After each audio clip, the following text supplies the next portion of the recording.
Vous voyez? Oh, je pourrais donner d'autres exemples. Donc, ce que je veux dire, c'est ceci. C'est que notre connexion avec le Saint-Esprit, c'est capital. Quand il s'agit, par exemple, d'un problème de maladie, ou n'importe quel problème, même un problème du travail, sois à l'écoute du Saint-Esprit. Sois à l'écoute du Saint-Esprit. Peu importe ce que les médecins ont dit. Ne perds pas ta connexion avec le Saint-Esprit. Ça veut dire quoi? Tu dois rester dans la prière et dans la méditation de la parole. Rejette la peur. Parce que la peur vient pour t'empêcher de comprendre ou de te connecter à l'Esprit de Dieu pour comprendre ce qu'il te dit. Donc tu dois bannir ça.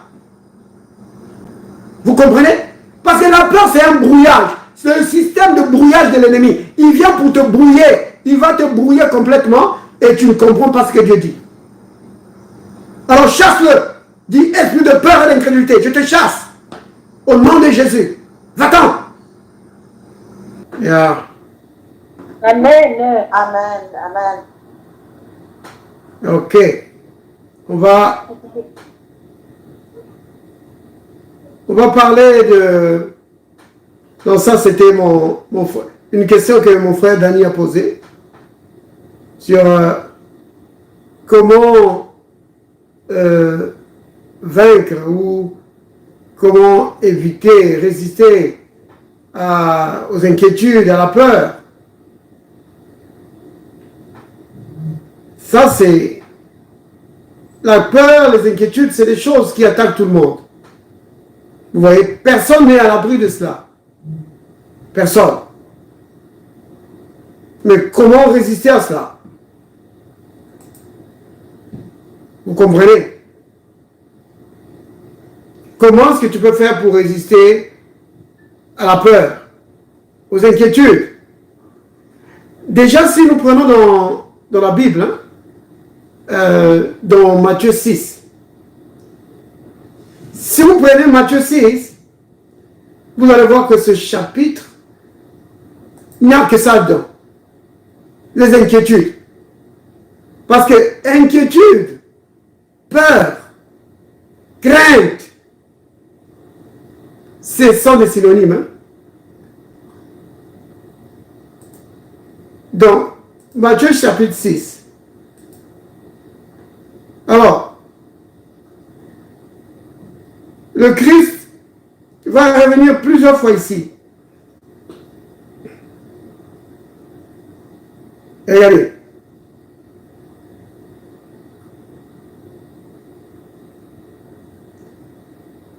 C'est, par exemple, je vais commencer à partir du verset 8. Hein.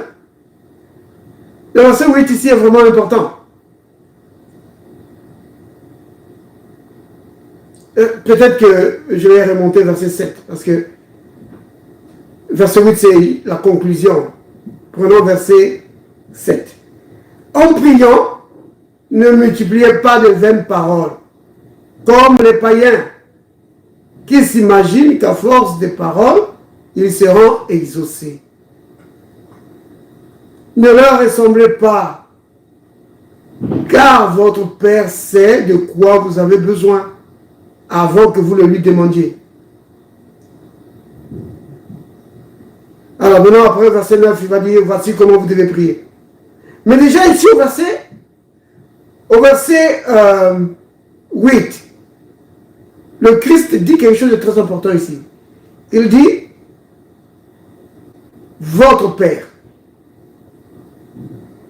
Vous savez, donc vous voyez, on parle ici de notre Père, pas seulement de notre Dieu. Il est Dieu pour tout le monde, mais pour nous, il est notre Père. Il est notre Père. Ça, c'est la première chose qu'il faut savoir. Alors, après l'autre chose à savoir, c'est qu'il est au courant. Il est au courant de tes besoins. Dieu n'ignore pas tes besoins, il est au courant. La situation dans laquelle tu es, il connaît. Il connaît. Quand est-ce qu'il a connu ça? Oh, comme c'est arrivé. Non, pas comme c'est arrivé. Il connaissait ça à l'avance. Avant même que tu sois vraiment ici sur la terre. Dieu connaissait.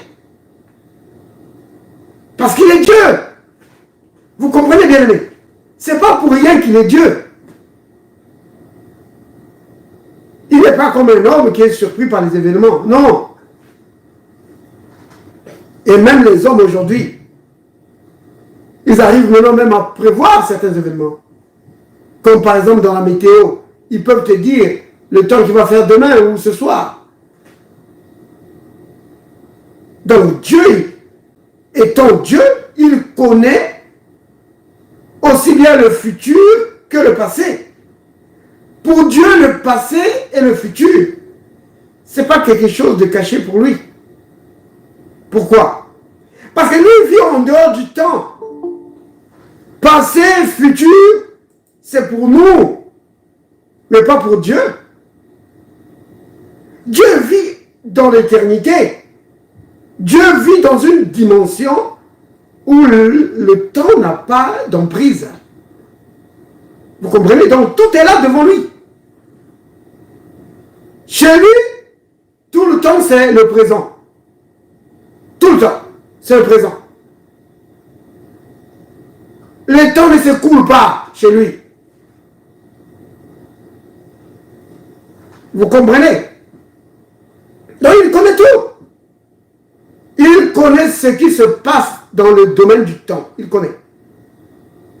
Il connaît la fin avant le commencement. Il est Dieu. Évidemment, du point de vue de la pensée humaine, c'est quelque chose qui dépasse l'homme. Comment est-ce possible? Oui, c'est possible. C'est pourquoi il est Dieu. Donc il connaît tout. Et puisqu'il connaît tout, il a prévu des solutions à l'avance. Vous comprenez? Pourquoi a-t-il fait ça? À cause de son amour. Parce que, bien aimé, il faut comprendre une chose, que c'est Dieu grand. C'est Dieu tout-puissant, omniscient. Ce Dieu-là, il est surtout le Dieu riche en miséricorde, riche en bonté, en compassion. Vous voyez? Il est rempli d'amour. Donc, puisqu'il connaît les choses qui vont arriver, il a déjà prévu une solution pour ça. Important. Alors, pourquoi j'ai dit tout ça? C'est pour dire que si tu te connectes à la pensée de Dieu, si tu comprends comment Dieu fonctionne, comment il est au courant de tout ce qui te concerne et qu'il a prévu des solutions, ça va te calmer. Oui, ça va te calmer. C'est pourquoi le Christ il dit, votre Père, il sait que vous en avez besoin. Il connaît, il est au courant. Pourquoi il le dit? C'est pour te dire qu'il a prévu une solution déjà pour toi. Vous comprenez? Donc ne passe pas trop de temps à vouloir informer Dieu parce qu'il est au courant. Oui. C'est pas moi qui dis, hein, c'est Jésus qui est en train de le dire. Au verset 7. Il dit, ne multipliez pas les vaines paroles. Qui s'imaginent qu'à force de paroles, ils vont finir par convaincre Dieu. Non. Tu n'as pas besoin de le convaincre, de t'aider. Pourquoi? Mais parce que lui-même déjà t'aime. Il t'aime. Oh, j'ai parlé comme l'apôtre Pierre. Ça, c'est 1 Pierre 5. Prenons 1 Pierre 5.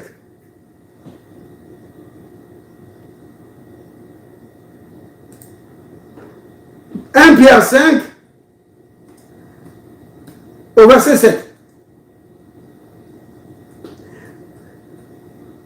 Ça parle encore une fois de l'amour de Dieu pour nous.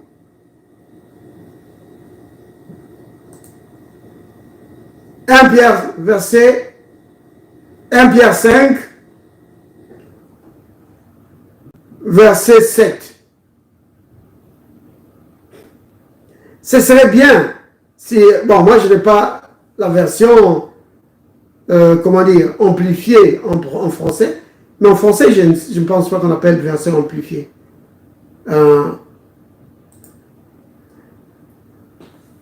Donc, il a dit ceci. Et déchargez-vous sur lui de tous vos soucis. Pourquoi? Parce que lui-même, il prend soin de toi. Parce que lui-même est déjà occupé à s'occuper de toi. Il est déjà occupé à prendre soin de toi. Donc, la parole est en train de te dire que laisse-lui faire le travail. Parce qu'il s'occupe déjà de toi avant que tu sois sur la terre. Donc, quand tu as des problèmes, fais-lui confiance. Vous comprenez, bien aimé?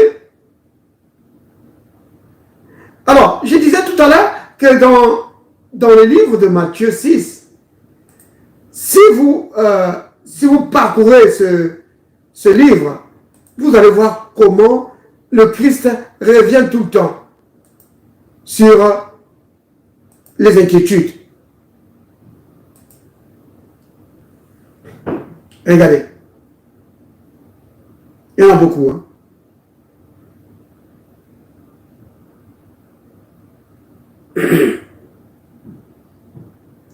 Alors, je vais commencer à partir verset 18. Bon, ce serait difficile de tout lire. Hein? Mais vous-même, c'est l'exercice que vous pouvez faire.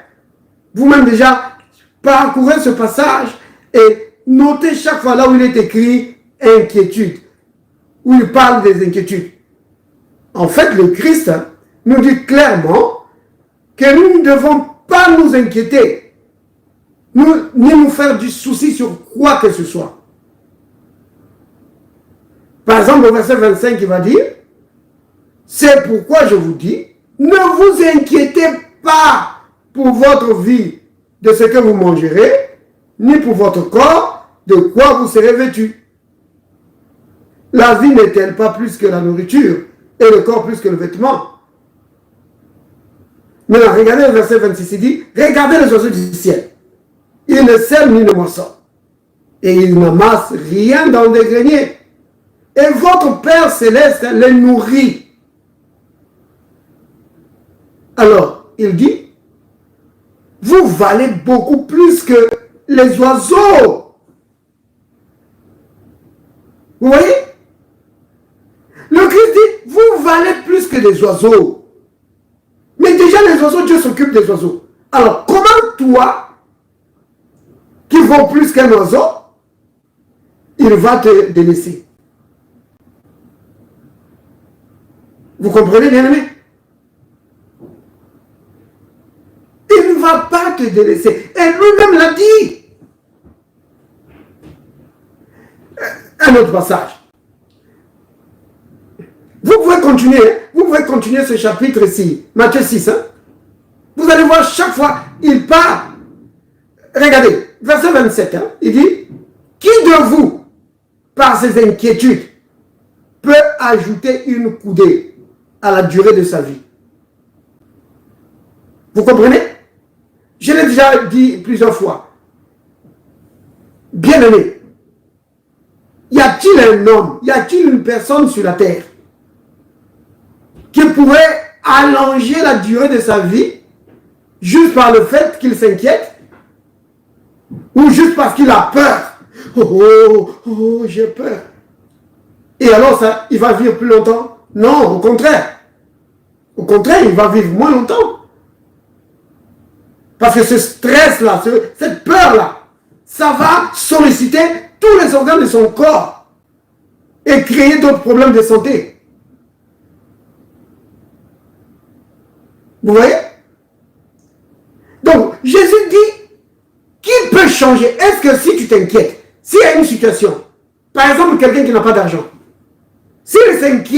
s'il s'inquiète pour la facture qui va venir, est-ce que ça va mettre de l'argent en banque? Non. Non. De même, celui qui est malade, s'il s'inquiète sur la maladie, oh, ça va s'aggraver, il s'inquiète. Est-ce que ça va enlever la maladie? Non. Ça ne va pas enlever la maladie. Au contraire, ça ouvre la porte au diable pour qu'il vienne mettre d'autres maladies. Vous voyez?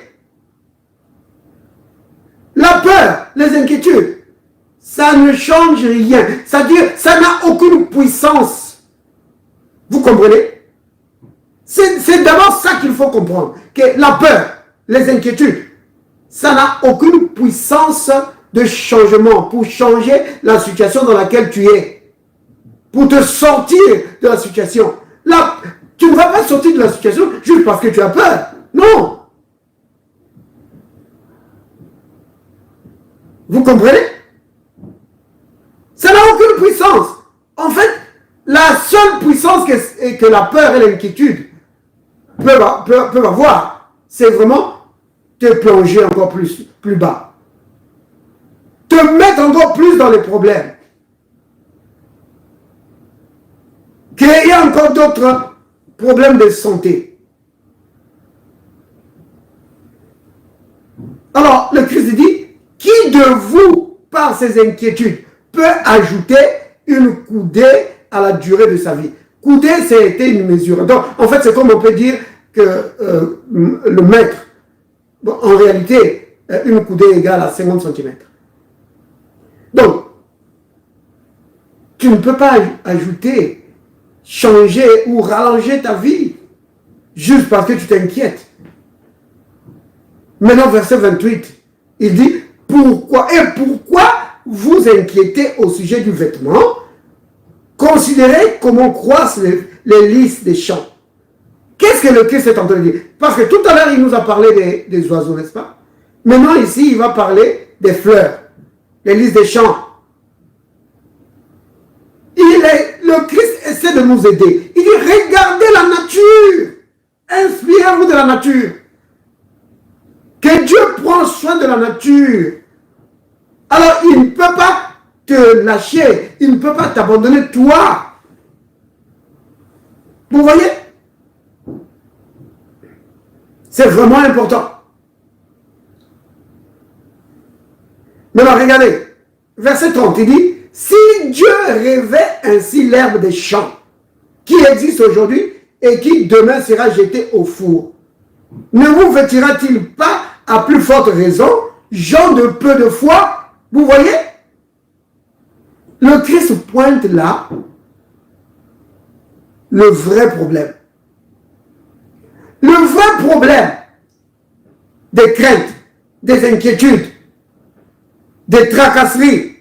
Oh, il y a toute une liste de synonymes. Le vrai problème, c'est pas vraiment la peur ou les inquiétudes. Le vrai problème, c'est la foi. La foi en quoi? La foi en Dieu. C'est-à-dire la foi dans son amour pour toi. Vous voyez? Donc, mon frère Dani, tu es en train de suivre. La foi dans l'amour de Dieu pour nous. C'est ce qui va nous aider à triompher de la peur, des craintes. Vous voyez? C'est ça qui aide. Parce que la Bible dit que l'amour parfait bannit la crainte. Oui. Ça bannit la crainte, ça bannit la peur. Donc, croire dans l'amour de Dieu pour toi. Croire dans sa parole, dans ce qu'il a dit. Vous voyez? Parce que la foi en Dieu, c'est la foi dans sa parole, n'est-ce pas? Tu ne peux pas dire, oh, je crois en Dieu. Et puis, tu ne crois pas dans la parole. Non. Si tu crois en Dieu, tu crois dans sa parole. Donc, c'est la foi dans la parole de Dieu, c'est ce qui va t'aider à triompher de la peur. Vous comprenez, bien aimé? Oui. C'est la foi dans sa parole. Par exemple, il dit ici, regardez, on va prendre Josué. Josué 1, verset 5.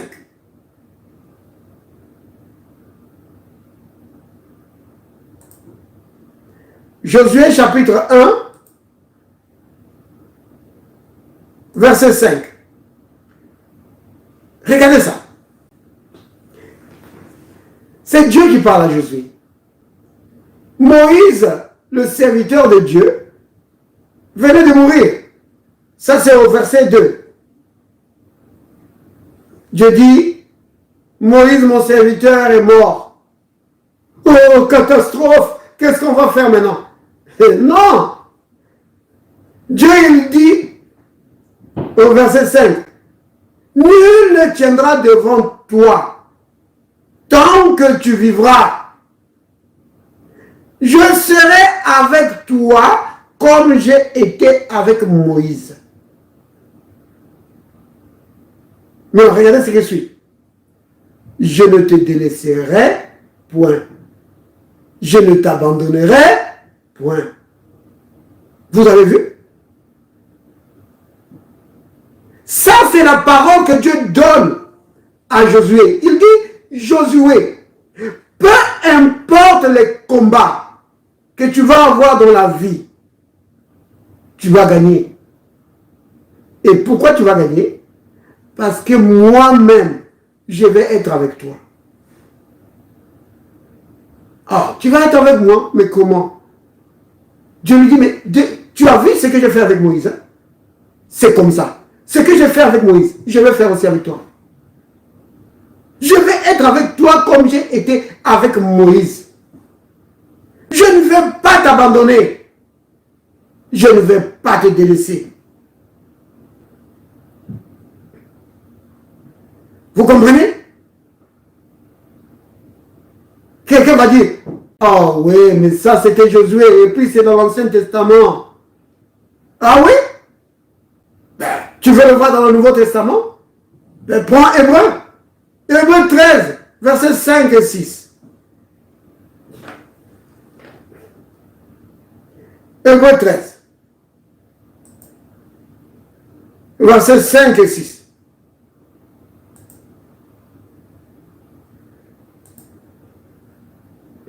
La Bible dit ceci. Ne vous livrez pas à l'amour de l'argent. Contentez-vous de ce que vous avez. Car Dieu lui-même, bien aimé, ça vous rappelle rien ça, cette structure aussi? Dieu lui-même a dit. Ça rappelle 1 Pierre 5, 7 qu'on a lu tout à l'heure, n'est-ce pas? Déchargez-vous sur lui de tous vos soucis, car lui-même, il n'a pas confié les anges pour ça. Lui-même. Vous comprenez? Peut-être que tu pourras dire, oh, peut-être que c'est les anges qui s'occupent de ça, Dieu n'est pas au courant. Non, lui-même est au courant de cela, lui-même s'occupe de ton cas. Lui-même. Oui. Dieu lui-même, il a dit. Qu'est-ce qu'il a dit? Je ne te délaisserai point. Je ne t'abandonnerai point. Ah, Seigneur. Oh, s'il te plaît, Seigneur, ne m'abandonne pas. Ne m'abandonne pas. Non. Ne parle pas comme ça. Vous comprenez? C'est pas moi qui le dis, hein. C'est le Christ qui le dit. Dans Matthieu 6, hein, qu'on a lu tout à l'heure, vous allez voir, le Christ a dit, ne dites pas que mangerons-nous. On a lu ça, n'est-ce pas? Que mangerons-nous? Que boirons-nous? Il dit, ne parle pas comme ça. Ah frère, qu'est-ce que je dois dire alors? Parce que j'ai des problèmes. Qu'est-ce que je dois dire? Eh bien, la Bible te dit ce que tu dois dire. Regarde le verset 6. Le verset 6 te dit ce que tu dois dire. C'est donc avec assurance que nous pouvons dire, voilà, la Bible te dit ce que tu dois dire. Le Seigneur est mon aide. Alléluia. Je ne craindrai rien. Que peut me faire un homme? Vous comprenez bien? C'est ce que tu dois dire. C'est comme ça que tu dois parler. Le Seigneur est mon aide. Je ne manquerai de rien. Oui. Sa présence est avec moi. Il est avec moi. Oui. Ou alors, une autre. Qu'est-ce que tu peux dire? Tu peux parler comme Paul parle quand il écrit aux Romains. Dans Romains 8, verset 37. Il dit, dans toutes ces choses, je suis plus que vainqueur. Oui. À cause de l'amour de Dieu pour moi. Oui, dans toutes ces choses, je suis plus que vainqueur. C'est ce qu'il faut dire. Mais ne dis pas, oh Seigneur, tu m'as abandonné. Seigneur, pourquoi tu m'abandonnes? Seigneur, pourquoi tu me fais ça? Ne parle pas comme ça. Vous comprenez? Pourquoi tu ne dois pas parler comme ça? Parce que si tu parles comme ça, tu es en train d'emberlificoter, donc de lier ta foi. Oui, tu es en train de détruire ta foi. Parce que quand tu dis ça, c'est comme si Dieu il n'est pas vraiment au courant de ton problème, ou alors qu'il ne veut pas t'aider. Non! Dieu nous aime profondément. C'est pourquoi il a donné son Fils. Vous comprenez? Donc tu dois dire, merci Père pour ton amour envers moi. Merci Père, parce que tu as livré ton Fils pour moi. Et par les meurtrissures de Jésus, j'ai été guéri. Aucune maladie ne peut me dominer. Maladie, je brise ton pouvoir sur ma vie. Dans le nom de Jésus. Tu dois mourir. Je te commande de mourir. Au nom de Jésus. Et tu quittes mon corps. Vous comprenez? C'est important. La façon de parler, c'est important. Parce que si tu parles d'une certaine façon, alors ça va bâtir une certaine mentalité. Que non, Dieu ne s'occupe jamais de moi. Dieu ne voit pas mes problèmes. Mais il connaît tout. Lui-même, on l'a lu, n'est-ce pas, dans 1 Pierre 5, 7. Lui-même est déjà occupé. Oui. Vous comprenez? C'est important. Donc, pour triompher des inquiétudes, des peurs, c'est la foi, notre foi dans la parole de Dieu, notamment dans l'amour de Dieu pour nous, qu'il est notre Père. Oui, il est notre Père. Oh là là, vous comprenez bien aimé? C'est vraiment important. Donc, il y a un autre volet. Hein? Il y a un autre volet pour vraiment le triomphe sur la paix. L'autre volet, c'est quoi?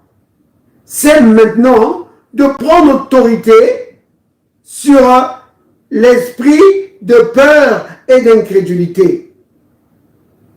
Pour le chasser. Vous comprenez? Donc, il y a plusieurs choses. Hein? Donc, première chose, ta foi dans l'amour de Dieu pour toi. Ta foi dans la parole, dans ce qu'il a dit dans sa parole. Il a dit qu'il ne va pas te délaisser. Il a dit qu'il est avec toi. Vous comprenez bien, aimé? Regardez, prenons Matthieu. Hein? Prenons Matthieu.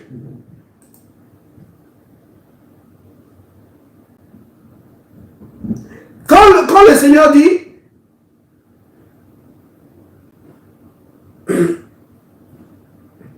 quand le Seigneur dit, voici je suis avec vous tous les jours jusqu'à la fin du monde. Bien aimé, qu'est-ce qu'il est en train de dire? Est-ce qu'il est seulement en train de dire que je suis avec toi là et je te regarde?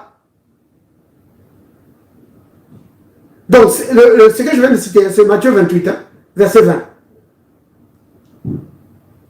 Le Christ dit à ses disciples, hein, et enseignez-leur à observer tout ce que je vous ai prescrit. Et voici, je suis avec vous tous les jours. Vous avez entendu ça, bien-aimé? Le Christ est avec nous tous les jours. jusqu'à la fin du monde. Alors, pourquoi il a besoin de dire ça qu'il est avec nous? Pourquoi? Mais il est avec toi tous les jours pour te donner la victoire. Donc, quand la peur t'envahit, les craintes t'envahissent, proclame cette parole-là. Dis, Père, merci. Seigneur Jésus, je sais que tu es avec moi. Tu ne m'as pas abandonné. Tu es avec moi pour me donner la victoire dans cette situation. Vous comprenez? Si tu fais ça, bien-aimé, tu es en train de libérer ta foi. Et aussi, tu es en train de te mettre dans une bonne condition, dans une bonne atmosphère pour capter l'inspiration du Saint-Esprit. Parce que le Saint-Esprit peut t'inspirer quelque chose. Il peut t'inspirer ce qu'il faut faire ou comment il faut prier pour triompher. Mais si tu es dans la peur, dans les inquiétudes, dans les plaintes, tu ne pourras pas capter ça. Tu ne pourras pas entendre. Vous comprenez bien, aimé?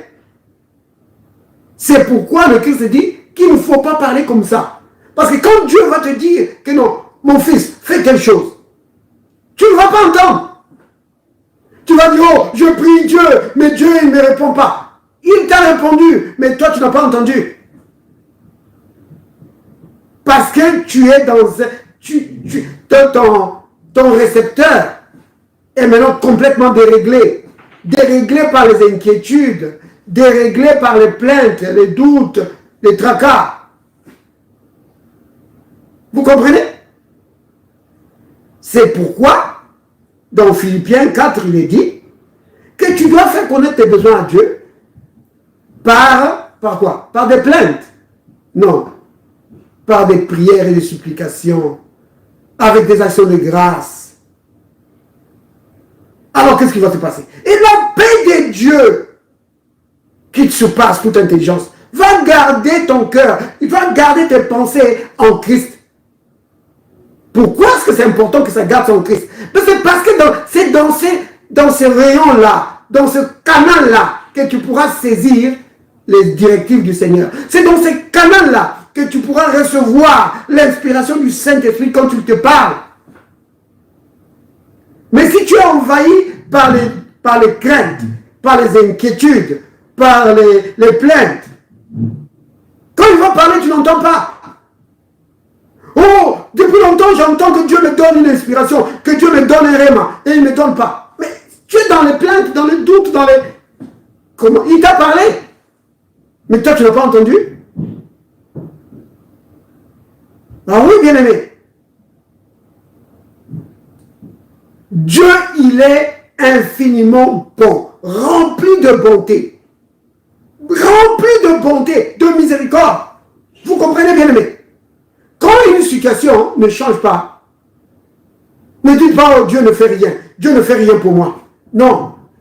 Souvent, c'est parce qu'on ne capte pas ce que Dieu est en train de dire. Alors il faut dire, Seigneur, aide-moi. Seigneur, aide-moi à comprendre. Qu'est-ce qui se passe? Vous comprenez? Si c'est par exemple pour le travail, dis-toi qu'il y a quelque chose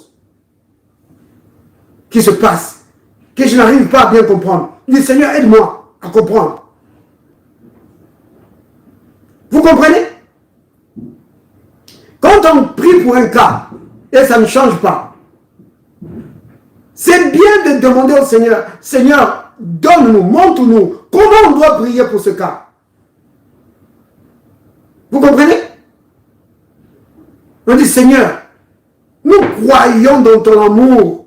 Nous croyons que ta volonté, c'est que nous soyons en bonne santé. Mais Père, pourquoi la situation ne change pas? Montre-nous, qu'est-ce qu'on doit faire? Ou qu'est-ce qu'on fait qui n'est pas bien? Seigneur, montre-nous. Où est-ce qu'on doit changer? La prière doit être comme ça. Prier et l'inspiration de Dieu viendra. Vous comprenez? C'est souvent ça. Mais se plaindre, être dans la peur, les inquiétudes, ça ne change rien. Au contraire, ça bloque notre foi. Et ça nous empêche de fonctionner correctement. Oh oui. Vous comprenez? La peur, les incrédulités, l'incrédulité, les tracasseries, bien aimé, ça vient te voler les bénédictions que Dieu te donne. Ça vient te voler ta bonne santé que Dieu t'a donnée. Oui. Donc je vous ai dit que peur, incrédulité, tracasserie, ce n'est pas juste des sentiments, c'est des esprits. Vous comprenez? Parce que l'apôtre Paul dit que Dieu ne nous a pas donné un esprit de crainte, un esprit de peur. Dans d'autres versions, on dit Dieu ne nous a pas donné un esprit de timidité. Mais dans certaines versions, vous trouverez Dieu ne nous a pas donné un esprit de peur. Vous voyez? Donc la peur, c'est un esprit. Puisque c'est un esprit, tu peux le chasser. Je dis que esprit de peur et d'incrédulité, je te chasse au nom de Jésus. Tu n'as pas de place chez moi. Vous voyez? Qu'est-ce que l'esprit de peur utilise? L'esprit de peur va utiliser la suggestion. Il va utiliser l'imagination pour te donner des images sombres. Parce que imagination, dans le mot imagination, il y a image, n'est-ce pas? Donc, l'imagination, c'est la capacité de se former des images. Vous comprenez? Et cette capacité que Dieu nous a donnée de former des images, c'est quelque chose de très très puissant. C'est-à-dire que si tu peux connecter ça à ta foi, oh là là, ta foi va être vraiment forte. Mais si l'imagination, tu commences à t'imaginer des choses sombres, oh là là, ça va générer la peur. Ça va générer la peur et la peur va paralyser ta foi. Et c'est ce que l'ennemi fait. Il va commencer à te faire voir la situation. On a déjà parlé sur les enfants hébreux, n'est-ce pas? Dans Exode 14. Comment ils s'imaginaient. Quand ils ont entendu Pharaon arrive, aïe, ils ont eu une grande frayeur. Exode 14, verset combien? Ils ont commencé à s'imaginer. Oh là là. Oh, tu peux prendre à partir du verset 12. Donc, ils ont commencé à s'imaginer la mort. Que Pharaon va venir, il va nous tuer. Julie. Vous voyez? Ils ont commencé à s'imaginer des choses comme ça. Vous voyez? C'est ce qui bloque la foi. À partir du verset 12. Oui, Amos, tu peux juste mettre. Quand je vais lire, je te dirai de lire. Donc, vous voyez bien aimé? L'imagination. Parce que ici, si on lit dans Exode 14 ici, vous allez voir l'imagination qui joue ici. Et c'est le diable qui fait ça. Il va amener toutes sortes de pensées pour te faire peur. Oui. Il va amener des pensées, il va t'amener à penser sur des choses sombres. Regardez.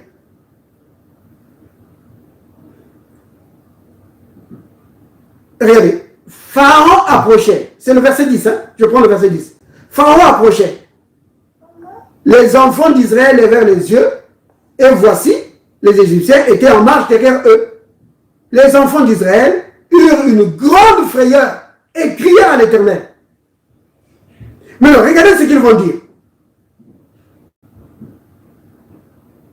Regardez ce qu'ils vont dire. Ils dirent à Moïse, n'y avait-il pas de sépulcre dans les tombes en Égypte afin qu'il fût besoin de nous mener mourir au désert? Donc, qu'est-ce qu'ils étaient en train de voir? Ils se voyaient morts. Ils se voyaient morts. Ils se disaient que dans cette situation, on ne va pas s'en sortir. On est mort. C'est sûr, on est mort. Vous voyez?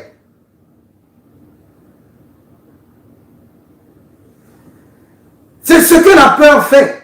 Ça commence à parler dans ta bouche.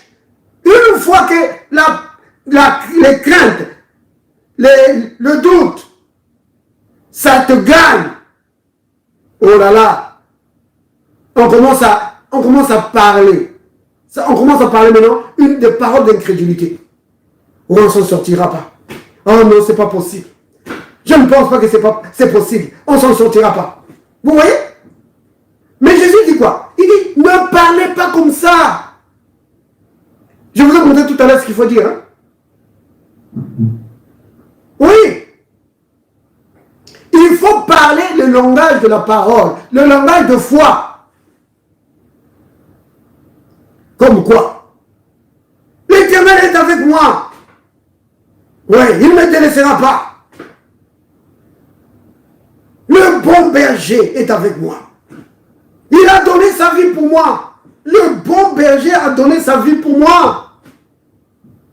Par ses meurtrissures, j'ai été guéri. La maladie ne peut pas me vaincre. Vous voyez? Tu dis, maladie, tu meurs. Au nom de Jésus. Maladie, tu meurs. C'est comme ça qu'il faut parler. Et tu chasses l'esprit de doute, l'esprit de crainte. Tu le chasses dans le puissant nom de Jésus. Vous comprenez, bien aimé? C'est vraiment important ça.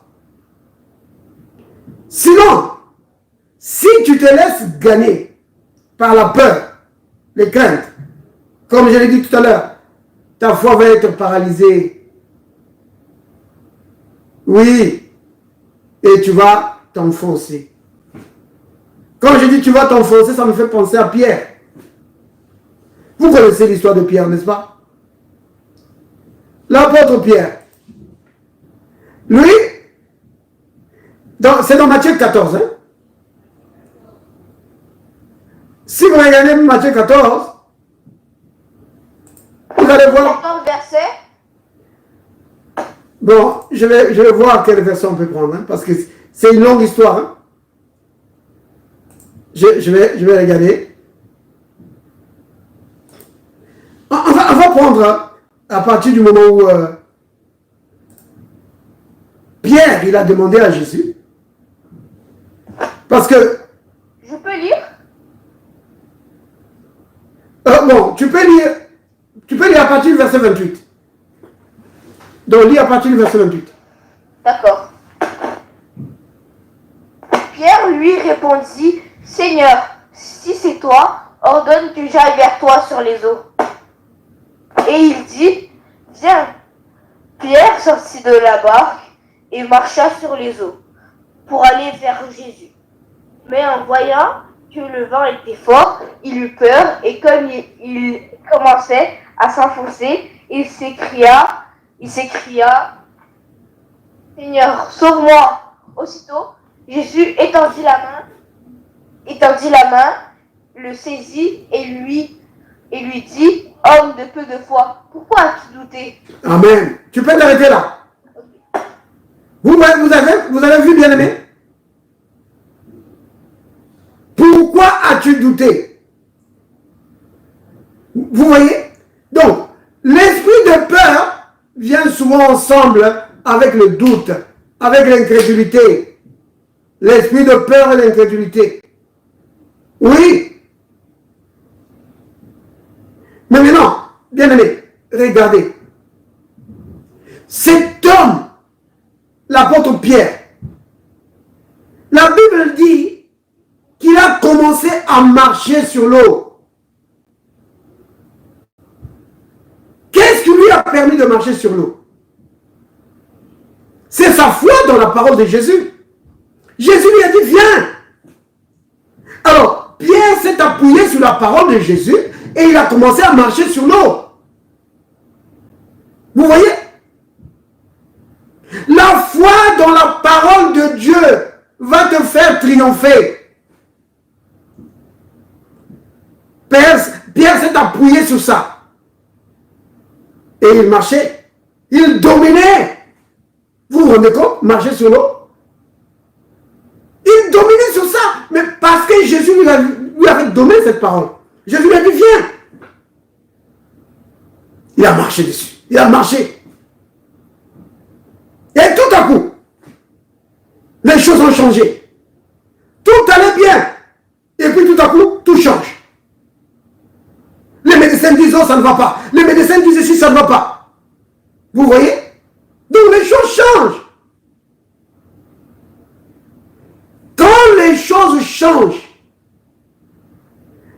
regarde vers Jésus. Regarde à ce que Jésus a dit.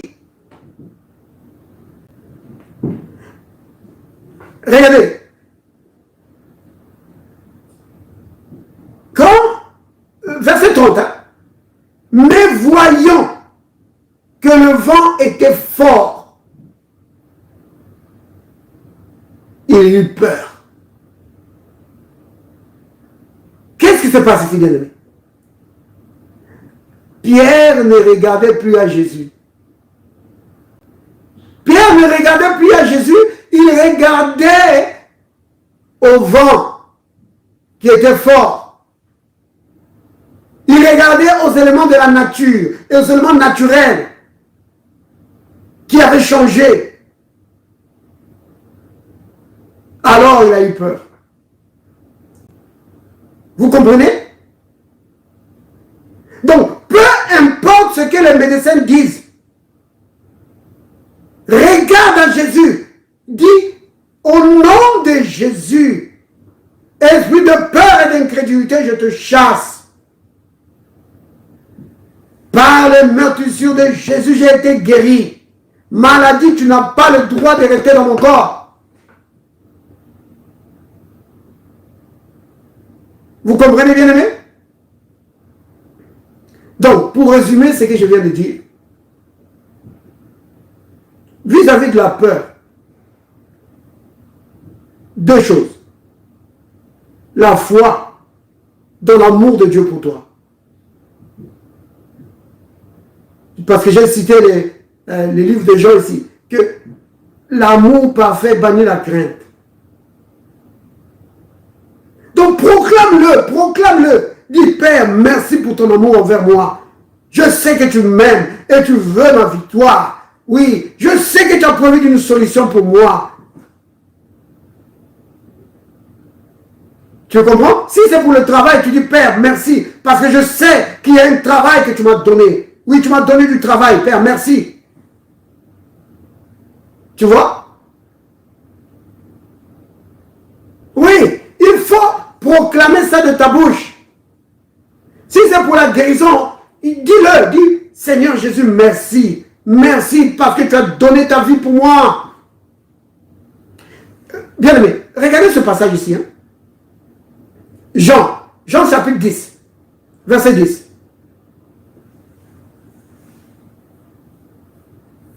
C'est un passage que moi j'aime beaucoup utiliser. J'aime beaucoup utiliser ça pour combattre la maladie. J'aime beaucoup utiliser ça.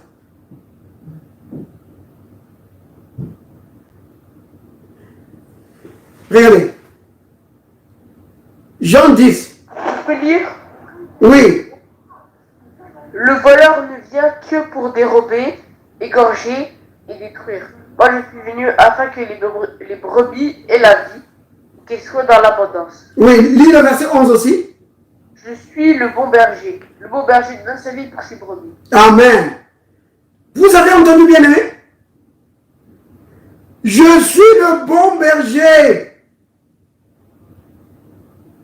Le bon berger donne sa vie pour ses brebis. Prends ce passage, bien-aimé. Prends ce passage. Tu dis, bon berger, merci. Merci parce que tu as donné ta vie pour moi. Oh, bon berger, merci. Tu as donné ta vie pour moi. Vous comprenez? Il y a un autre passage qui peut nous aider. C'est 1 Corinthiens. 1 Corinthiens 11. 1 Corinthiens 11, verset 23.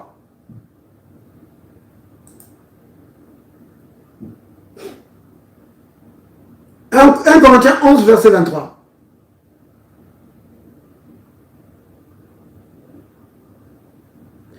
En fait, 23 à 24. Hein. Je peux lire? Oui, tu peux lire. Car j'ai reçu du Seigneur ce que je vous ai enseigné. C'est que le Seigneur Jésus, dans la nuit où il fut livré, prit du pain. 24 aussi? Oui. Et après avoir rendu grâce, le rompit et dit, ceci est mon corps qui est rempli pour vous, faites ceci en mémoire de moi. Amen. De même, après avoir... Non. Tu peux juste arrêter là, Amos. Ok. Bien, mais vous avez suivi? Vous avez suivi? Jésus dit, la Bible dit ceci, que dans la nuit où Jésus a fut livré, il a pris du pain. Après avoir rendu grâce, il a rompu le pain. Et il a dit que regardez, il dit, ceci, donc le pain, c'est mon corps qui est rompu pour toi. Qu'est-ce qu'il est en train de dire? Il est en train de dire que son corps allait être brisé pour toi et pour moi. Ça veut dire quoi ça? Ça veut dire que la maladie qui devait te frapper toi, l'a frappé. Vous comprenez? Donc, tu restes sur ça. Tu commences à penser ça, bien-aimé. Donc, devant la crainte, devant les doutes, devant les inquiétudes, pense à ce que Jésus a dit. Il a dit qu'il donnait sa vie pour toi. Vous comprenez bien, aimé? Jésus a dit qu'il a donné sa vie pour toi. Alors, qu'est-ce que toi tu dois faire? Toi tu dis, merci Seigneur, tu as donné ta vie pour moi. Mon Seigneur, merci d'avoir donné ta vie pour moi. Donc, tu bannis l'inquiétude. Tu résistes à la peur. Comme je l'ai dit tout à l'heure, la peur c'est un esprit, tu dois le chasser. Et tu te tournes vers le Seigneur, vers sa parole. Donc les deux là, que tu dois faire. Chasser l'esprit de peur, c'est vraiment important. Le Seigneur ne va pas faire ça pour toi. Pourquoi? Parce qu'il t'a donné l'autorité. Il t'a dit qu'il chassera les démons. Donc, le Seigneur veut que toi, ma soeur, toi, mon frère, que tu chasses l'esprit de peur. Tu dis, esprit de peur, je te chasse au nom de Jésus. Maintenant, tu commences à penser à ce que Jésus a dit. Il a dit, je suis le bon berger. Le bon berger donne sa vie pour ses brebis. Alors tu dis, Seigneur, merci d'avoir donné ta vie pour moi. Oui. Merci, ton corps a été brisé pour que mon corps ne soit pas brisé. Ton corps a été frappé par la maladie pour que mon corps soit libre de toute maladie. Vous comprenez? C'est ce qu'il faut faire. Donc tu chasses l'esprit de peur et d'incrédulité et tu te tournes vers la parole et tu proclames la parole de Dieu. C'est vraiment important de le proclamer de ta bouche. Pourquoi il faut faire ça? C'est parce que la foi est libérée par les paroles et par les actes. Si tu le lis, c'est très bien. Mais après, il faut passer à une autre étape. Il faut proclamer ça de ta bouche. Vous comprenez? Du Seigneur, merci Jésus. Tu as été brisé pour mon enfant. Tu as été brisé pour que mon enfant soit libre de toute maladie. Jésus, tu as été brisé pour Calvin. Jésus, tu as été brisé pour Grégory. Seigneur, par tes meurtrissures, Calvin et Grégory ont été guéris. Vous comprenez, bien-aimé? Amen. Oui. C'est ça. Donc quand tu proclames ça, tu vas voir que ta foi va se libérer. Ça, ta foi prend de la force. C'est vraiment important, bien-aimé. C'est comme ça qu'on résiste aux craintes, aux doutes, aux inquiétudes. La parole, la parole. Tu dois te baser sur la parole. Ne te base pas sur ce que toi tu penses. Base-toi seulement sur la parole. Vous comprenez? Jean 10, verset 11 là, bien-aimé. Je ne sais pas pour vous, mais pour moi, oh là là. C'est tellement précieux. Quand Jésus dit, je suis le bon berger. Le bon berger donne sa vie pour ses brebis. Jean 10, 10. Jean 10, 11. Ok. Oui, mais je l'ai déjà cité, Amos. Donc, vous comprenez bien, aimé? C'est important. Et comme je l'ai expliqué, je reviens encore là-dessus. La raison pour laquelle tu dois rejeter les inquiétudes, la peur, c'est parce que ça dérègle ta foi. Ça bloque ta foi et ça la dérègle de telle façon que quand Dieu te parle, tu ne peux pas suivre. Et puis de toute façon, quand tu pries dans la peur, la prière dans la peur, ça ne marche pas bien. Vous voyez? C'est pourquoi la première chose que tu dois faire, c'est chasser. C'est vraiment important. Tu proclames ta foi dans le Seigneur. Si c'est pour le travail, si c'est pour le mariage, si c'est pour ton avenir, ta vie, ne dis pas au Seigneur, tu as béni d'autres personnes, pourquoi tu ne me bénis pas? Oh Seigneur, pourquoi tu ne me bénis pas? Tu as béni mon frère, tu as béni telle personne, pourquoi tu ne me bénis pas? Ne parle pas comme ça.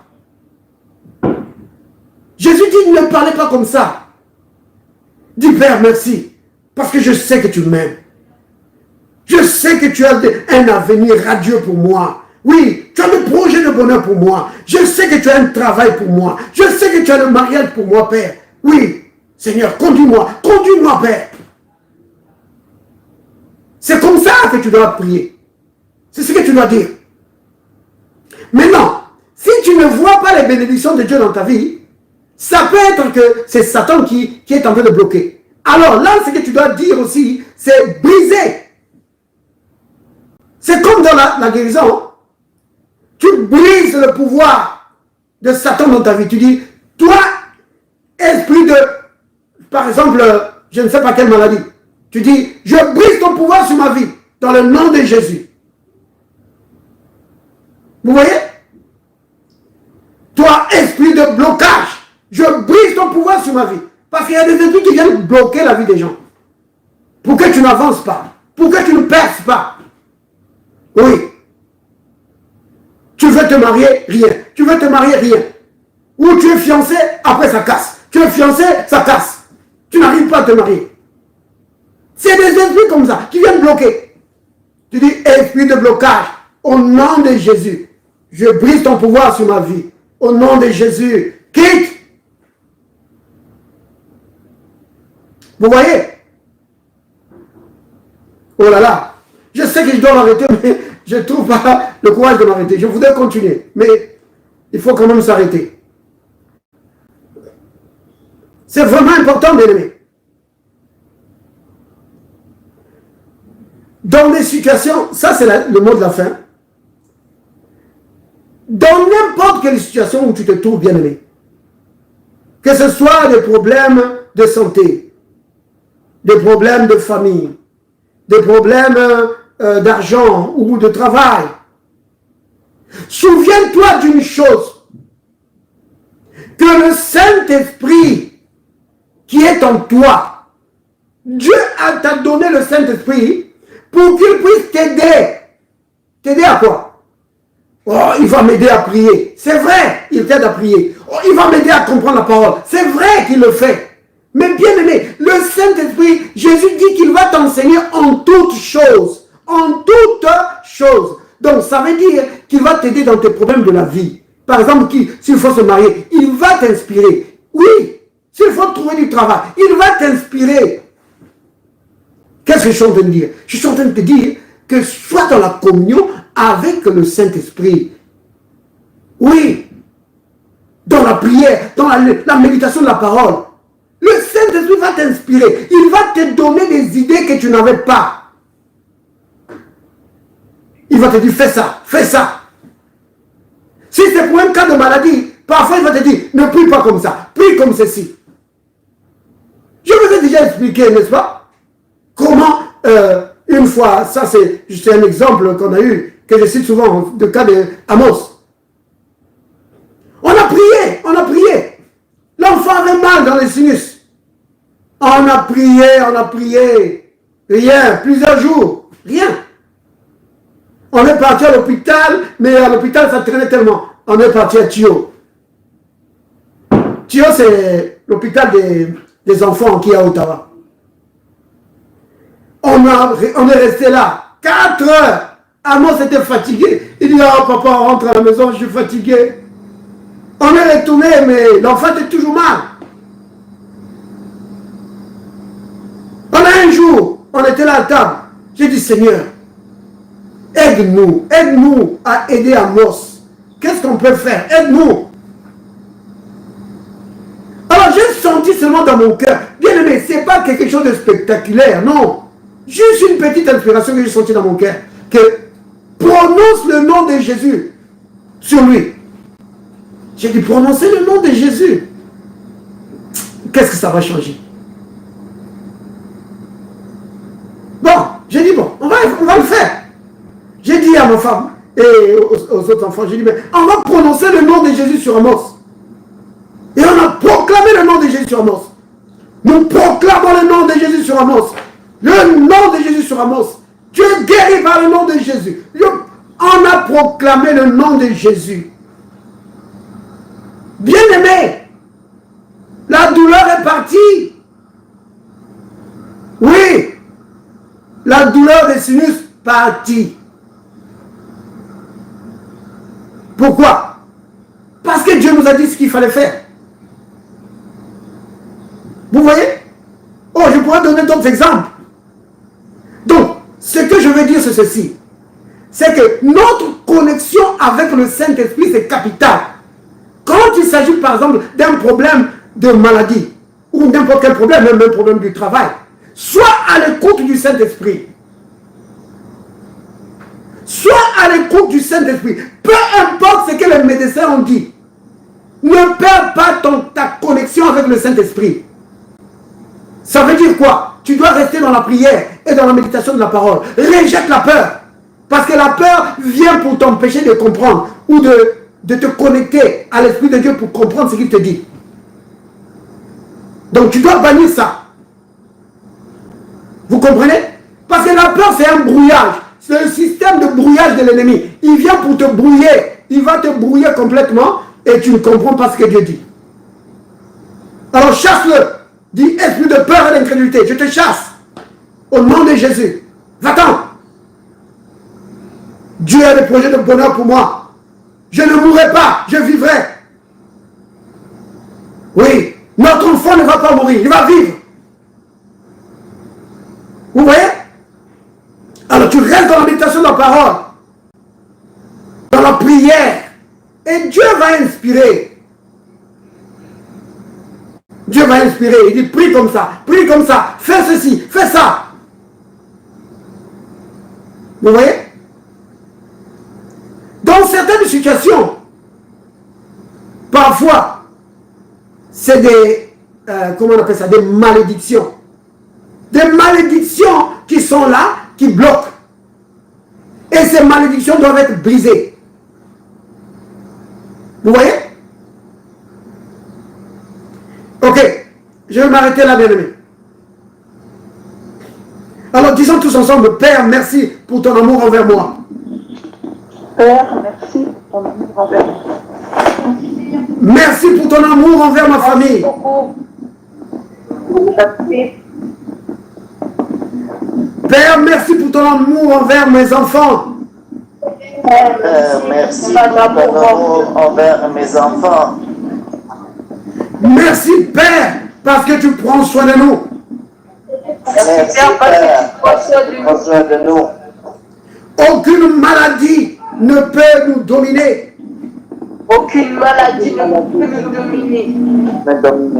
Au nom de Jésus, Au nom de Jésus, nous triomphons devant toutes les situations de la vie. nous triomphons de toute situation de la vie.